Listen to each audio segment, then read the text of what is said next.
the SB Bridge Show with Suzanne. So over to you, Suzanne. Great. Thank you so much, Emily. Oh, I'm so looking forward to helping all of you ladies out on the next part of our journey into the world of jobs and careers. Not just jobs, but careers. And let me start out by saying my usual. With all the awesome Aspies out there in the internet, specifically on YouTube, who are sharing what autism is, such as Paul Micallef from Asperger's on the Inside out in Australia, and Sam telling you what autism is in Europe, and then Sarah Hendricks in UK, and some of the great Aspies here in the US. You don't need another Aspie telling you what autism is or what autism level 1 is. I'm here as my mission to help all the Aspies to go across this bridge back into society with confidence, without shame, so that they can live happy, fulfilling lives. Now, yes, that is possible because I've walked across this bridge a number of times. And today I have a very special uh, program for you. It is pre-recorded because Linda Tilson was unable to be with us live, but you feel like she's alive with all of her energy when you watch my pre-recorded interview with her. Now, I will be stopping it at different points so that I can add on to the conversation if I feel the need. But for the most part, I hope you'll treat this as if Linda is right here in the studio with us. Because let me tell you, this is the key. This is the very key to getting a career going. Linda is my bridge builder. What does a bridge builder mean again? That is the person that I have found out in society who is going to willingly, lovingly, supportively take you and help you get into roles in society that meet your heart, meet your passion. Other bridge builders are going to be showing up throughout the year to show you what they're willing to do to help you go across the bridge and live a fulfilling life. Without further ado, let's get into my interview with Linda because every moment counts when she is on the interview seat. Let's go from here.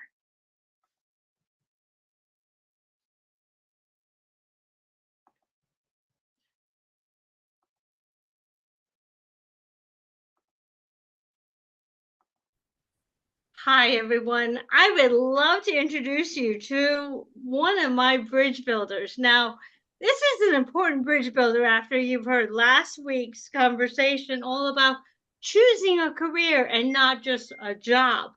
Now, remember, a job is something you just get up in the morning or in the evening, go to work, collect a paycheck, and come back home again.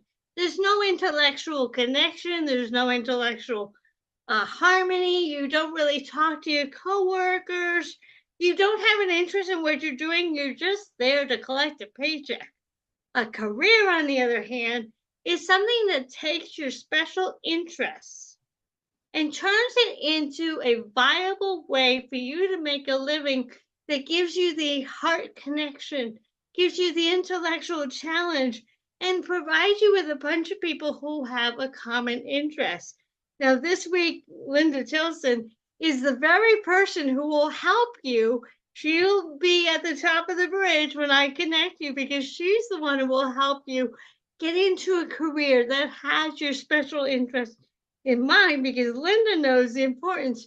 Linda, welcome. I would love to have you tell everybody all about yourself as far as this topic is concerned. Oh, absolutely. Thank you for inviting me in.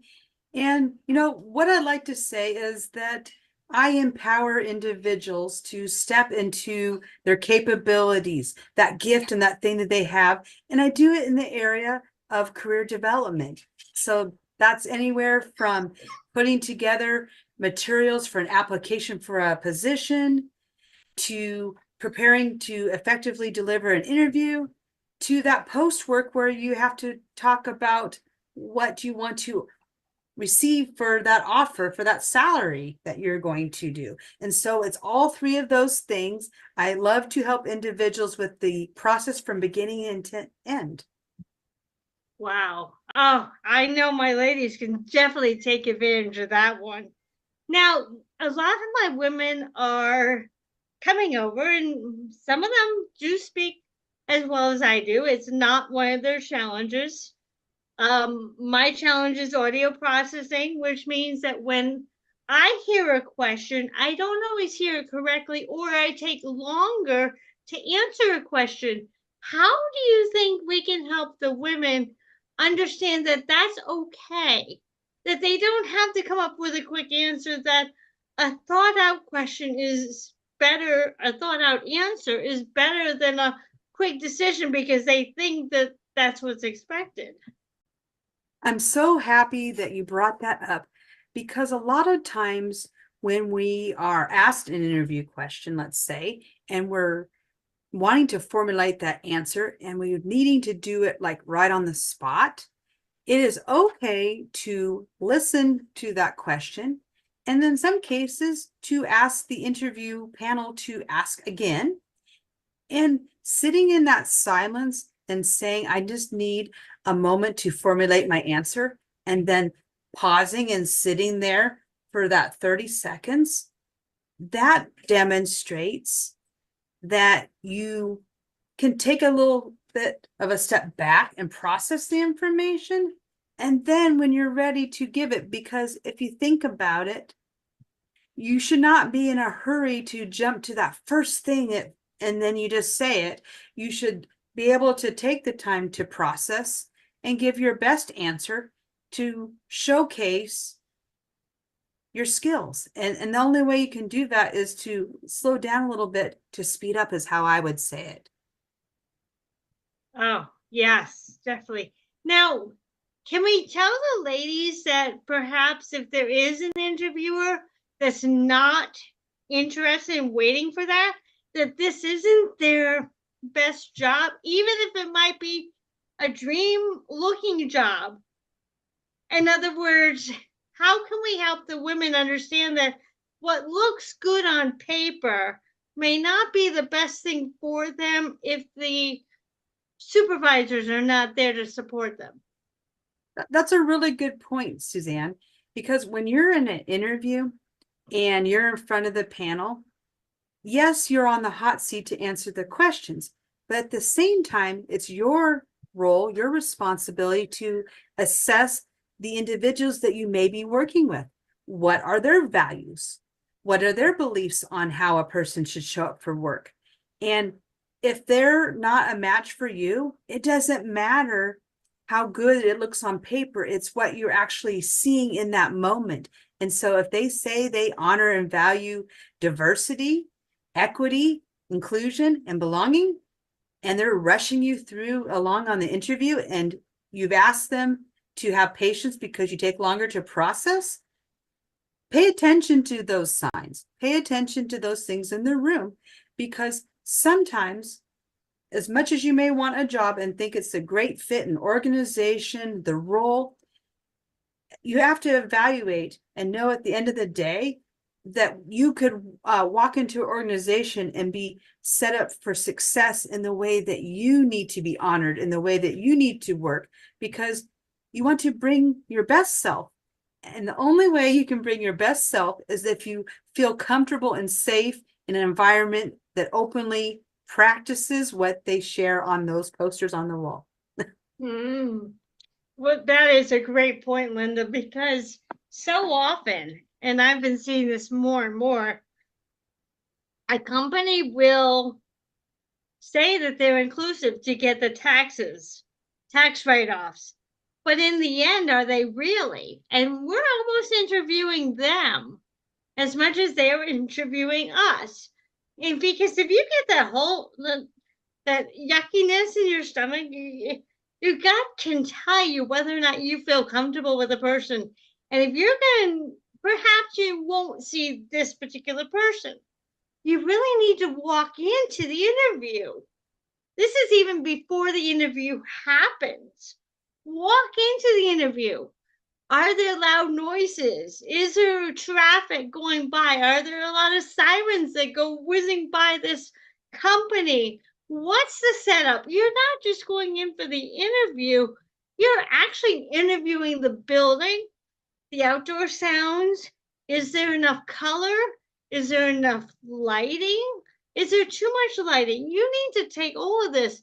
Linda, how do you think that some of these ladies should really observe their interview location? Because it's not just the people, is it? It's not just the people, it is the location. And as you're talking about this, there's been a lot of movement to work remotely or in a hybrid setting. So it complicates that, you know. So you might be going into a building and maybe it's loud noises, but maybe the job is one where you can work from home. And that sets up another situation. Can you be productive while you're working at home? Do you have the right setup? Again, that environment. And so I encourage anyone listening here, as you are going to go to interviews, to make sure that you're asking the question about what is the work environment? What are the expectations? And you might even ask what some of the challenges could be to either working on site, remotely, or a hybrid, and get a real feel for what the culture is like. And usually in any good interview, they always turn it over to the person interviewing so that they can ask questions. And so those questions that you can ask are about culture, about work environment. It's less about what are the hours that I'm going to work or when do I get to take my vacation. No, it's what is your culture? What is your style of leadership? How do you hold people accountable on the work team? What does the perfect day in the life in this role look like? So it's about being assertive and asking these really good questions so you can be that evaluator. Is this role, is this organization, is it right for me? And when you do that and you listen to all of the cues, you know, listen to the answers, pay attention to how people answer. Are there pauses? Are they positive? Are they negative? And some of those differences, if you're paying attention, they will come out. And so we always get nervous in a job interview. We think we want to put our best foot forward, and we're concentrating so heavily on that, when really we should come as who we are, bring our whole best self, be confident, but then also be an advocate for ourselves and asking for what we need to know to be able to make an informed decision. That's great. Man, you know, I have to laugh sometimes because there are days that I go into Starbucks and I want to ask them if I can work remotely from home. And we know the answer there, which leads me into the next question. Do you think it's ever okay to say, perhaps, or maybe you can help us ask the question of when, but is it ever okay to say, I love this job, I feel comfortable with you, but I might need a trial basis to see if this fits for my capability to perform best? Is it okay to say you want a trial? Because I know some people do one or two things. Either they get into a job that they think they love, and then they have a meltdown because someone doesn't understand autism. And we don't want that to happen to them. Or they get into a job and they last maybe a month, and then they have to go interview again because they didn't do their homework. I guess that my question is really, for me, I say I have to stay at a job 6 months in order to make sure that the job fits for me. But what can we tell these ladies about an appropriate time to try a job before they quit? We don't want them to go on burnout either.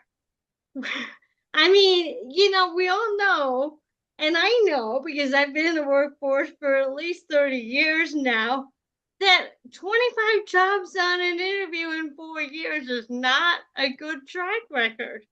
And it makes the next interviewer say, what do you think is going to help with this job if you have had 25 jobs before this one? Oh, I love all of these things you're bringing up because they're true, real things that a woman in your community would face.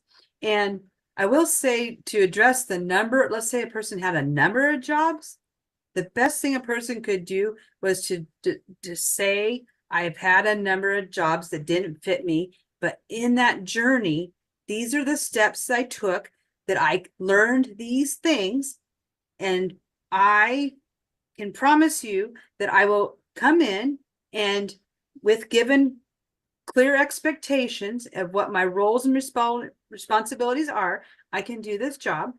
And so having the honest conversation about acknowledging the past line of many jobs, and sharing the steps that you took or the things that you learned to change that, and then asking for, that clear roles, responsibilities, and expectations up front, then there's a real clear understanding before you would even accept a job of what's required.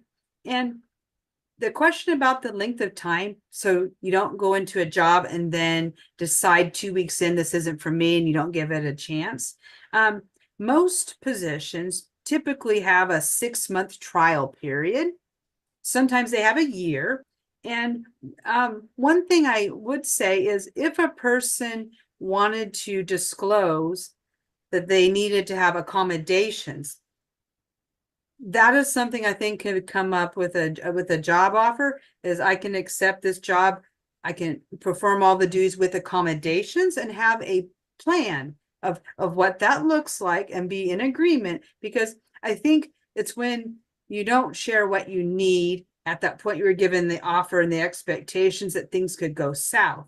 So if everyone's informed that, yes, I'm highly capable of doing this job, however, I need accommodations in order to be able to do it to the degree that you need, that needs to be shared. And I know there's probably some reluctance to want to do that, but I've seen stories of people getting into jobs, they weren't the right fit, and they didn't really bring up the needing accommodations. And so then they're going down the path of disciplinary action or performance improvement plans, where, when it would have been better to have addressed that I want to do this job and I need accommodations in order to do this, and this is the documentation or what I need to demonstrate that, and being open and honest about it. Now, can it come back and maybe not work out because you've shared it?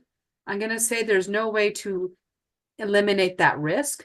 So you have to decide, is this organization one that you want to go to and you feel like you can have that conversation?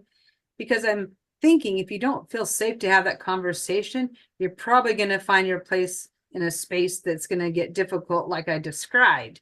So you have to, and so, sometimes you could utilize a coach or a professional to help you with that process as you're going through. You've turned in an application, you've gotten that interview, you need someone to help you prep for the interview, but then you also might need that extra support to have that guided conversation of like, oh, I've got the job offer. Do I accept it? Do I accept it with contingency? Do I say no? Yeah. And so that's the part that I could, as a professional that interviews people for jobs, but also can coach people for how to best put themselves forward and advocate for what they need as far as their rights. Oh, so many great points in there. And yes, I mean, it's hard because the Aspie woman finally gets an interview. And I went through this with education a number of times. Finally gets an interview. She gets so excited and a little bit anxious, as I often did. And it's just like, I'm so tired of doing interviews. I just want this job to work. And so you bring up some great points. And, what I often found was that I really did try and be selective. And I taught that last week. I said, if you know that 25 interviews is too much for you, don't go to as many interviews, but be more selective on the interviews you go to. So if you, and I said this last week, I said, if you're vegan, you really don't want to have an interview for Chick-fil-A. Probably not. And so you have to know that just because a job is available, it doesn't mean it's your dream job. If you hate cleaning, a chambermaid job is not going to be for you. So you really want to narrow down.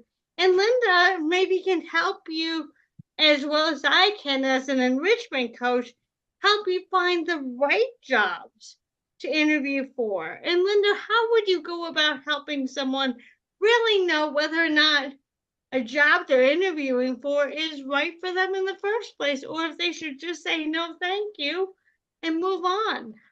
Yeah, so part of that help is really finding what skill sets the person has. Okay, so what they can bring for the employer, and then really understanding, what excites them when they're doing the job. What things do they like to do? What things do they not like to do? Now, it is a job, so there's going to be things that we don't like to do.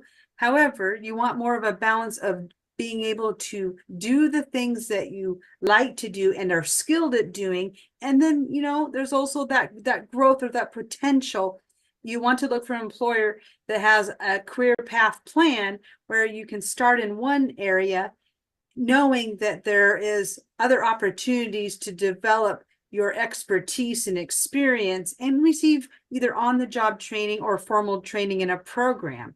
And so really, it's all about doing that self-assessment, that inventory, and then taking that job description, that job announcement, and looking through it to see how many of those skills are represented in the job announcement that are represented on your resume and your cover letter. There should be a marriage of the two. There should be the transferable skills and interests should be in alignment. And if you are picking up that application for Chick-fil-A, and like you said, and you're vegetarian, and that's incongruent with your values and belief system, you wouldn't apply for that job. You'd be selective. And so we do want to put a job application in, and I tell people to forget about it. To some degree, you put in the ones you're interested in, you kind of forget about them until that day you get the phone call and you have the interview. That's when the preparation begins. You decide, do I still want to interview? Yes. Okay, well then I work with a person to prepare, because preparing for your interview is one of the best things that you can do. And I also help with that, because there's some things you do besides showing up on the day of that are tactical and will improve your odds of putting your best self forward. And this is the one that's one of my favorites, is there's a way that you can connect with the interview panel people. So I recommend finding out who's on the interview panel. And if you can find out on social media, where did they go to school? What do they value?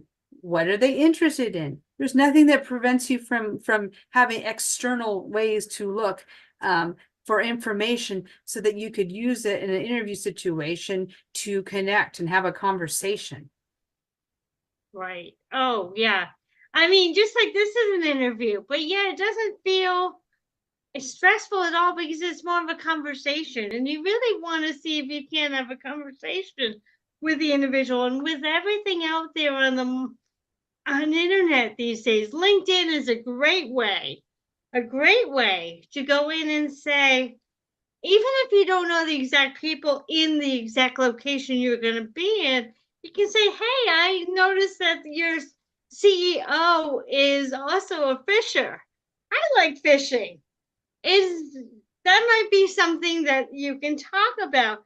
Now, here are some of the other things that I would like you to think about, and Linda can help me here. I think once you get the job, look for the allies in the organization that are willing to spend a little bit more time getting to know you. They're listening to your answers. They're validating how you feel. And they notice you because those are the people that are really going to have your back if something does happen. And you can pull them aside and say, I have a question that's bothering me. How would you respond to this? How can you help me? They may either be willing to give you an answer or go with you to your supervisor and say, here's a challenge. Don't be afraid to ask for help. Sometimes we get so proud that we don't want to ask for help. That can be your number one issue toward a disciplinarian issue if you get too proud. Ask for help is not a weakness. Now, going back to our other situation, and this is going to lead up to my next question, Linda.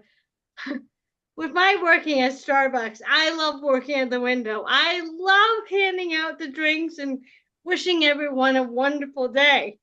But I don't like the front because it gets noisy. And yet sometimes they need to switch things up. How can I tactfully tell my supervisor that this change is not conducive to my best work? Well, I think that asking your supervisor for a time to have a conversation, and like you had mentioned, allies, ask if it'd be okay if you brought someone that could be supportive of the conversation that you wanted to have, and get the buy-in for that, and then schedule the time, and then really talk to the fact that in your role that you're best suited to, like you said, to work at the counter, but you get distractions and from the loud noises and everything else working in the front. How can we work on my schedule so that I can have the ability to work the window where I'm focused and can give the best attention to the customers? However, knowing that you might need me to work out in the front, can we maybe have it be a smaller percentage of the time that I would work out in the front where it's more noisy and distracting, and get scheduled more for the window time where you are able to work in your best environment and serve the customers best? Can we do that? Look how easy that was. It is great. And now I bring up these examples because this is where I am. Another example was when ladies, you can have all different experiences. I'm just drawing by what the stories I've had. And another story I had was I always liked the older children because they understood school rules. And then I had to go and somehow explain to the school system that I didn't want to substitute for first graders.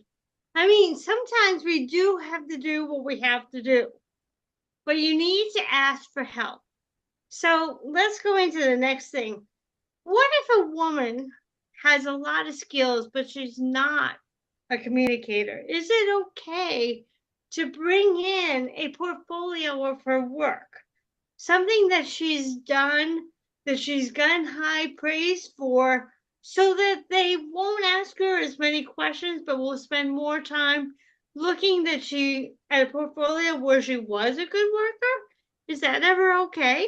Oh, I think that's always okay. If you think about it in this way, adult learners, they're auditory. They could be visual. And so why wouldn't you, as a candidate, come in if you are a very visual person and you are creative and you did a project or an assignment that really showed how you could put together visually? Why not bring that in? And then, because maybe you're not skilled at public speaking it, or you are not as comfortable delivering it in the spoken word, then you're right. There would be less question asking and more about demonstrating by showing. You could show a PowerPoint. You could open up a portfolio. You could do a lot of different things. And I think that, wow, imagine if you came to an interview and you brought your little data Or I don't know, using, I don't even know what word to use now. There's so many different ways, but you have it, your thumb drive. There we go. You have your thumb drive and you bring that, hey, can I plug in the thumb drive and show you a presentation that I put together and we viewed for our all staff meeting? Can I show you how we did that? And I'll share with you my role, and I'll explain my my process to you of how I developed this. Yes, they're still speaking, but it's not the same as having nothing in front of you, no visuals, no auditory things. And so it's a whole different way to present information. And I must say that I've seen some presentations that you have done and that have knocked my socks off. And I know you're a creative person. And I know that doing presentations is actually a way that you shine. And so that's one of your skills. And I'm acknowledging you right here because I've seen it several times where you've given a presentation with the connectedness through the visuals, through the auditory, through the messaging. You just have this powerful way of doing this. And I don't know if that was always your gift, but I'm guessing it probably is, because you do it like it's nothing. You do it so flawlessly. And I just admire that about you. Well, thank you. I mean, my special interest is scrapbooking. So anytime I can connect pictures and words, it tells a story. And that has always been my way of doing things. But yes, if I had bosses or interviewers who would allow me to go in and give a PowerPoint presentation versus a question answer, where I have more control over the way the interview went, I bet I would have gotten a lot more jobs now, because I think that you're taking away the anxiety and giving me a chance to control what my specialty is. And do you see that there are more organizations that are allowing this to happen? Because in my mind and in my experience, I've only had one kind of interview, and that's the Q&A. And I can tell you, I wouldn't be at Starbucks for my early morning job if I had been allowed to do some of these special presentations versus the Q&A. You're right. There is probably, society does more of the question and answer or behavioral based interviews versus let's bring in how I best convey information. What if that became a choice? Now you're making me excited. I want to go try this out. Because if someone had asked me, hey, can I bring in a presentation or a slideshow? I'm that kind of person that's open to that. And so how do we get more employers, more organizations to do that? Well, it starts with someone like me that's open to doing that and giving it a trial and seeing where it can go, because there's times where the story is the highlight, or the presentation shows how somebody could put together and convey information, or maybe how they could facilitate a discussion. How do they do problem solving? And so all of those things could actually showcase for anyone a better presentation of an interview. Now, some people might be the opposite. They'd rather just stick with the Q&A because that's how they're used to it. But there's a lot of us out there that would love the opportunity to do an interview like that. Wouldn't it be neat if jobs would say, we'll accept any 3 forms? And now in my ebook, I wrote, as long as I'm masked. And I said, wouldn't it be nice if an interviewer would say, now you're coming in on Tuesday the 5th, but I welcome either a 1-week trial on the job as a form of interview to see how you do, or a presentation, or a Q&A. Which would you prefer? Now, I can tell you the number of ASPE women who would feel more comfortable walking into society, feeling like she's in control of the interview.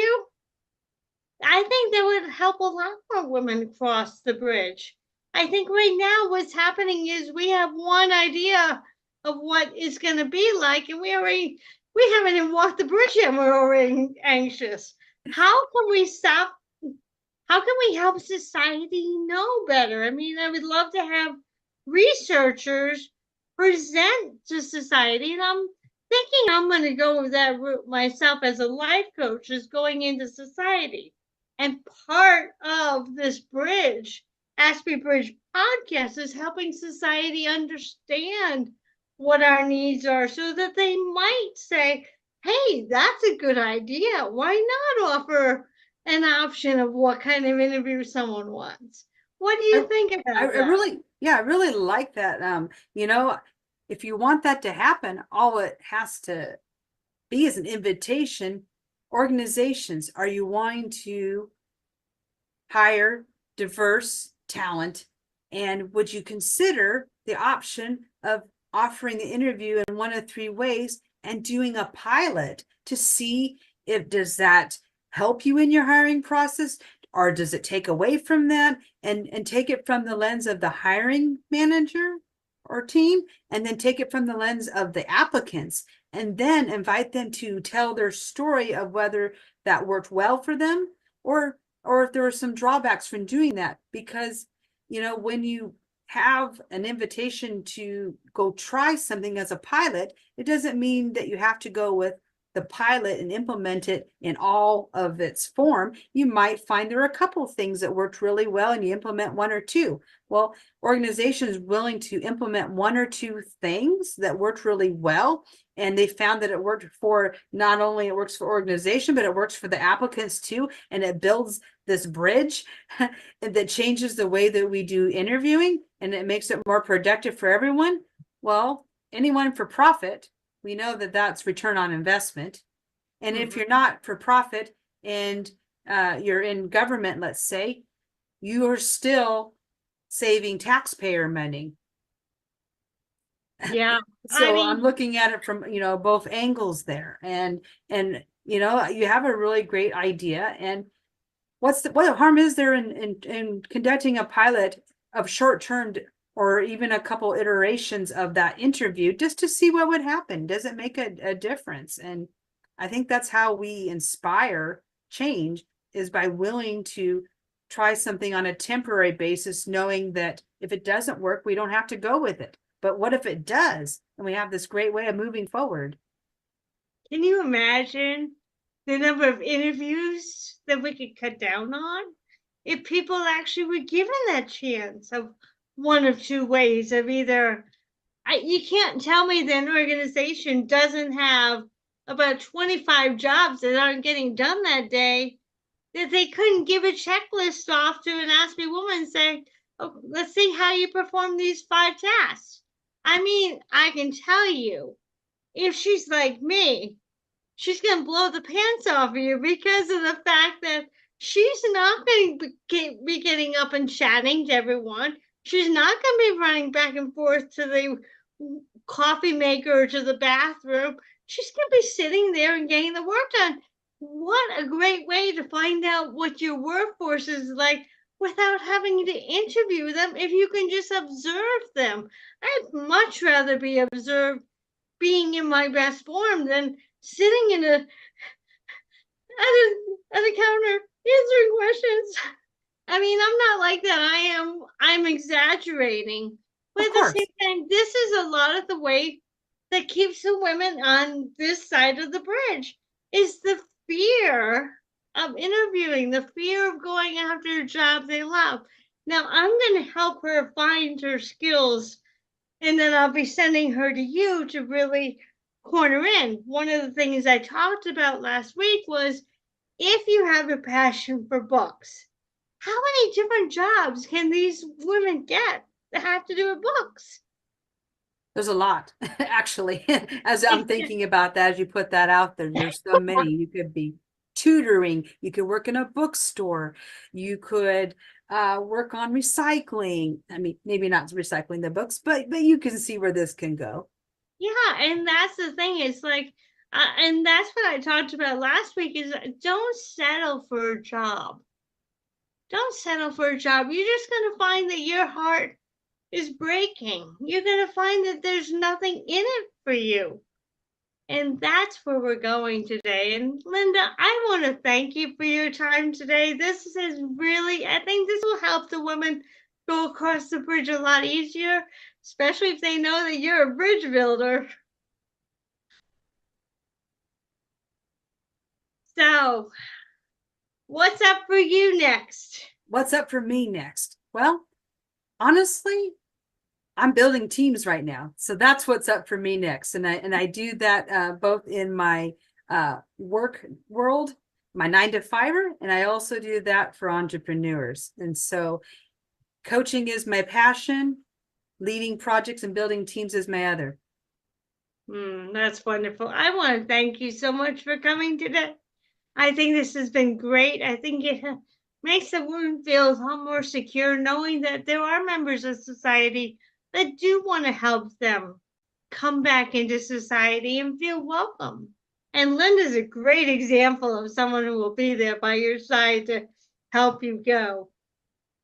Thank you, Linda, for a great interview. Thank you for having me. It's been a pleasure and a privilege.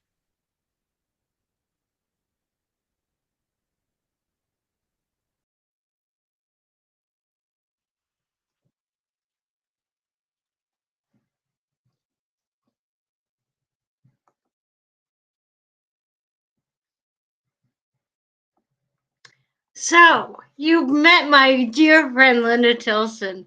What a joy she is, isn't she? She's so easy to talk to. And she's just one example of all the bridge builders that I have here to serve you in all 16 different categories.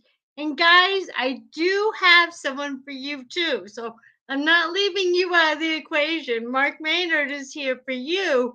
If you have the guy questions that aren't that just need a guy's touch. So Linda's just one example. We're going to be meeting all different bridge builders throughout the course of this year, so you can really see who I have available to provide you with resources. Now, what I want to tell you is that Linda and all these other wonderful bridge builders are resources that you can take advantage of for free. You will get 8 different free bridge builders to work with you. However, I do want to tell you that you can't go into having a bridge builder help you and sit back with your arms crossed and say, I'm not going to do it, or I don't care. You do have to come up with a personality where you are respecting them, you're respecting their ideas, and you're going to put some action into place to get the results you want. If you're going to sit back and say no to everything they suggest, what's going to happen is you're not going to get the results. And here's how I work the Bridge Builder program. You're going to get a score between 1 and 10. 1, 2, and 3 mean that you're basically sitting there with your arms crossed and you're not willing to cooperate at all. Well, guess what? If you get a score of 1, 2, or 3, how many other bridge builders am I going to give you? 0. Because I can't take the time for these wonderful people like Linda and others to give you 2 hours in a 30, 60, 30-minute session. If you're just going to sit there and say, no, I won't do it, you're going to have to show some degree of care, respect, honesty, active listening in order for me to want to connect you with another bridge builder. A 5 means that you're acting respectful, but maybe you're not understanding what they're asking for you, which goes back to asking for help, asking more questions. But now you might get up to a 7 during the period of time when you're working together to create this plan. You may get up to 7 and really try hard to put that action into place. 8 means that it's really working well and you've tried other projects. And 9 and 10 means that you've come back on the day of follow-up and said, not only did I finish that project that we were working on, I did these 2 other ones as an example of what I could do with your help. Guess what the 7, 8, 9, and 10 person score gets? They get as many bridge builders as they need. Well, up to 8 anyway. And these bridge builders may have other classes, other programs they can help you with. But you need to have a score of 7 through 10 in order for them to want to work with you. That's key. You're not going to be an action taker. If you're going to debate everything they tell you, they're not going to want to help you in the future.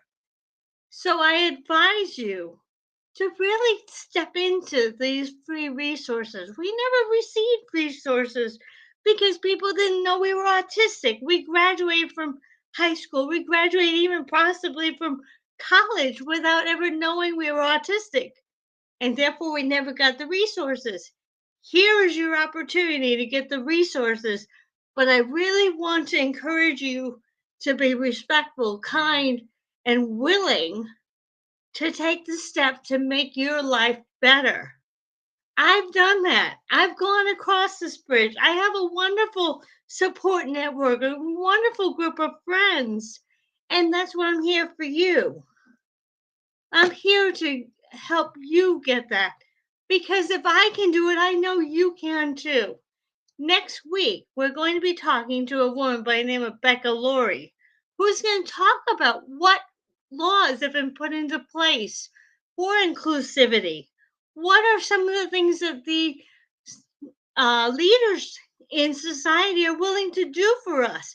That's the next very important discussion we need to have, is what laws are already in place to help us become more productive.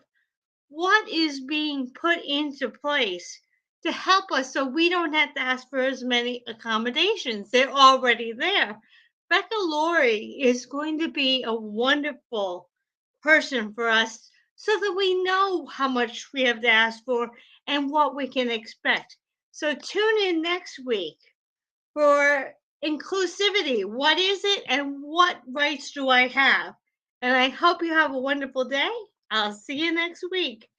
Thank you so much.